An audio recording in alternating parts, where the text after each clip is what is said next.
At one point in life, I thought that I would always be on the stage and I would be larger than life and I would live this elaborate lifestyle of rap. That was it consumed my life. And as I got older, I realized there was something else that rap was preparing me for. All of those stages, King Arena, Civic Center, Hotel Philadelphia, Wagner Ballroom, being able to stand before people and lose that stage fright was leading me into a lifestyle that actually was cultivated by God. And so I thought, hey, let me move away from that. Let me really just live life. And I kind of fell into I don't want to say a depressing because I've never been depressed, but I have been not happy where life was leading and saying, hey, Tina, you got to do something about this life and you got to do something that's major. So actually, when I turned 42, I believe, and I'm dating myself now. But when I turned 42, I decided to go to college. I hadn't been to college because I had my daughter when I was 15. I had to raise her, and now that she's older and she's on her own and she had done college for herself, I said it's finally my time. And I ended up going to Eastern University, which was a major Christian college. I didn't want to leave God out, especially since I had already gotten saved. I actually was preaching for so many years. At this point, I've been preaching for 30 years, and um, there was doors being opened to me that were larger than my local church. And I didn't want to be there and not be educated. I did not want to have a gift open up a door that I didn't have the character or the education to keep me there. And so when I went to Eastern University, I thought I was just going to go to their seminary, which I did the first year. And then I actually started doing traditional college and became an English major. And as I became an English major and taking these classes that were in my audit of acting and writing plays and writing essays and writing poems, it triggered something old in me. And it was that rap. It was that poetry that was on the inside that I had never gotten away from. That poetry that was able to take me through rough times. That poetry that soothed me in the dark times. That poetry that I could write when I was exuberant and super happy. And so I began to write. And as I was writing all of these poems, I started finding old raps that I had written. I started finding old things that I had penned and was like, I need to bring all of that together because all of that was me, the highs and lows of my life, the areas where, I said, well, I'm not going to trust anybody. I'm going to trust myself. And I was out there and it was selling drugs just so I could put food on the table for my child. The times that, I was just so totally beyond who God had made me and was writing through all of these things. And so I ended up writing this book, Words, The Journey Back to Me, because in it there are the highs and lows. This actually becomes a picture of who I was in that 30, 40 year journey of becoming a mom and not just being a trifling mom but being a good mom and learning how to tell somebody else how to live a better life when my past wasn't always the best. And so in here there's a lot of things. There's things about teenage pregnancy. There's words in here about when times are dark. There's things in here about church hurt. There's things in here about being a daughter, what it felt like to be a daughter, being absent of a dad.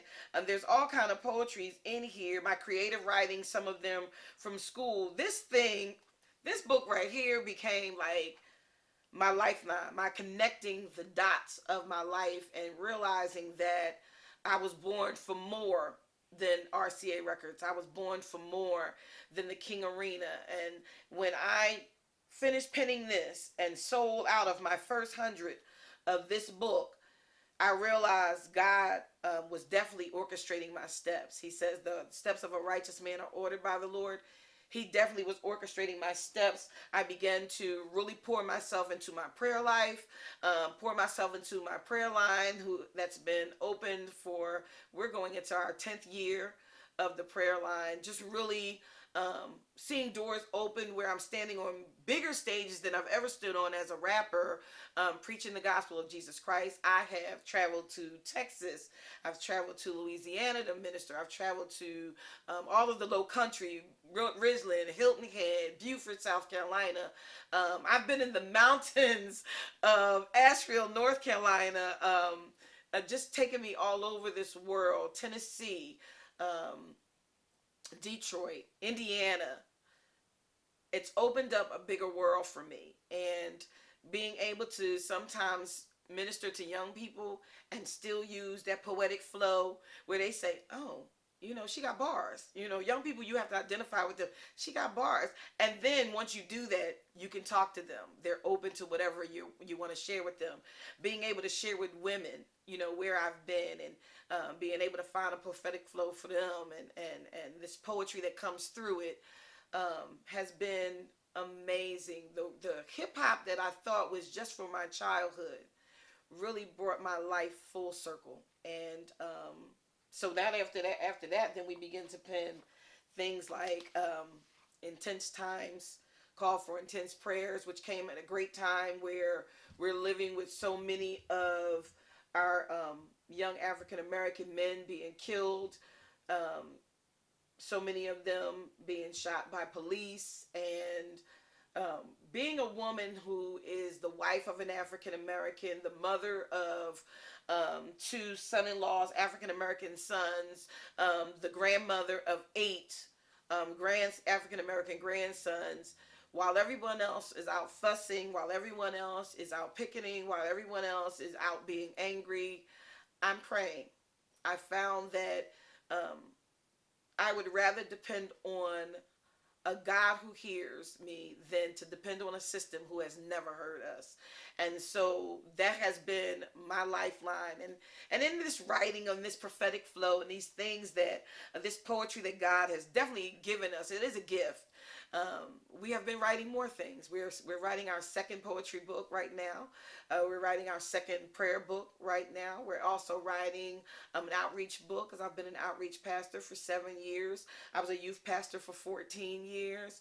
I'm currently at at a Kingdom Worship, Kingdom Life Worship Church, under Pastor Danny Sutton, and he has just put me over his outreach and over all his conferences, because I have major conferences every year, and he says he's been watching that, and he wanted me to bring some of those conferences to the church. And so that's what we're doing right now. We're just opening up education in different areas, not beating people with the Bible, because that's not what it's about, but letting them know that your life is a journey, and God has a way of bringing it all together where you actually get some understanding of what that journey is, where it's leading you, and you never have to be embarrassed of where you came from, because it was the foundation that everything was built on. So hip hop was my life. Hip hop is still my life. You still might find me in my car. I got a banging sound system. You still might find me in my car, listening to the latest rap. I'm always tuned in to 107.9, which is old school hip hop, because it is who we've always been. It's our era, and most people don't understand it. I don't understand the new rappers today. I can't understand nothing that they're saying. But our era was enlightenment, and bringing us to social consciousness, and building community, and letting you. It was the modern Marvin Day. What's going on? Marvin had his time of when he was telling a story for the 70s and brought communities together. Rap and hip hop for us was our let's get it on, our moving on. What are we going to do? It was social consciousness, to not be blind of what was going on around us. And it brought us closer together. It was not a wedge that we see today of East Coast, West Coast. It was everybody coming together, everybody letting the world know what we as a people were suffering. So it was a great experience for my life, and I'm just glad that I had a part in it.